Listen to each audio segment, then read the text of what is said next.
Book of Heaven, Volume 17, January 27th, 1925. What Jesus does when the soul fuses herself in the divine will. The works of God remain in him, and the divine will makes itself their nourisher and preserver. And so it does for the acts of the creature done in the divine will. While I was fusing myself in the holy divine volition, I thought to myself, before, when I used to fuse myself in the holy supreme volition, Jesus was with me, and I would enter into it together with him. So, entering was a reality. But now I do not see him, so I do not know whether I enter into the eternal volition or not. I feel rather as if it were a little lesson learned by heart or a way of speaking.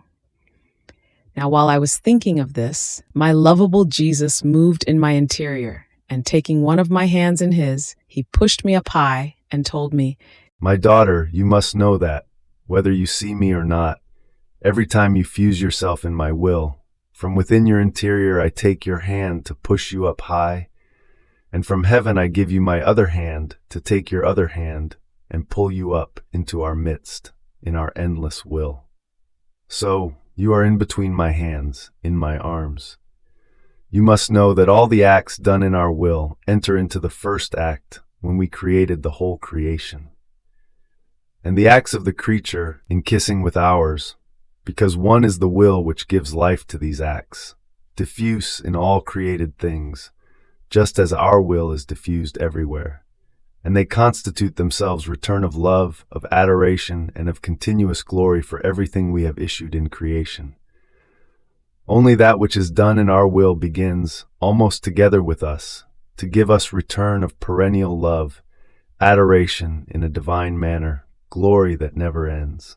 And since the love we have for all the things created by us is so great that we did not permit that they go out of our will, as we created them, they all remained with us, and our will made itself the preserver and the nourisher of all creation.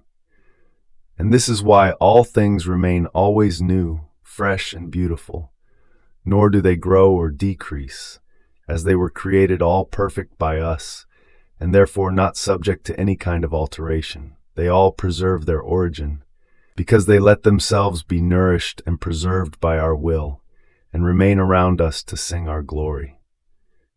Now, the operating of the creature in our will enters into our own works, and our will makes itself the nourisher, preserver, and act of the very act of the creature. These acts done in our will by the creature place themselves around us, and transfused in all created things, sing our perpetual glory. How different is our operating from that of the creature, as well as the love with which we operate. We operate, and our love for the work we do is so great that we do not permit that it to go out of ourselves, so that it may lose nothing of the beauty with which it was made. On the other hand, if the creature operates, she is unable to keep her work with herself. Rather, many times she does not know what has become of her work, whether it has become dirty, or whether they have made a rag out of it, sign of her little love for her own works. And because the creature has gone out of her origin, that is, the divine will from which she came, she has lost true love toward God, toward herself, and toward her works. I wanted man to be in my will of his own will, not by force, because I loved him more than all other created things, and I wanted him to be like a king in the midst of my works. But man, ungrateful, wanted to go out of his origin. Therefore he was transformed and lost his freshness and beauty, and became subject to continuous alterations and changes. And as much as I call him to return into his origin, he plays deaf, pretending not to hear me. But my love is so great that I keep waiting for him, and I continue to call him.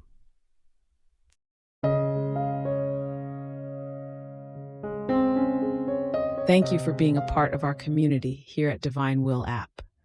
If you enjoy listening to Jesus's lessons on how to live in the divine will, please give this video a thumbs up. Your likes help us reach more souls yearning to live in the kingdom of the divine will. We'd love to hear your thoughts and reflections, so drop a comment below. Your insights not only enrich our community, but also inspire others on their spiritual journey. And don't forget to subscribe to our channel. By joining us, you're helping to spread the news of the kingdom of the divine will, so that together we can bring His kingdom to reign on earth as it is in heaven. In the divine will, always.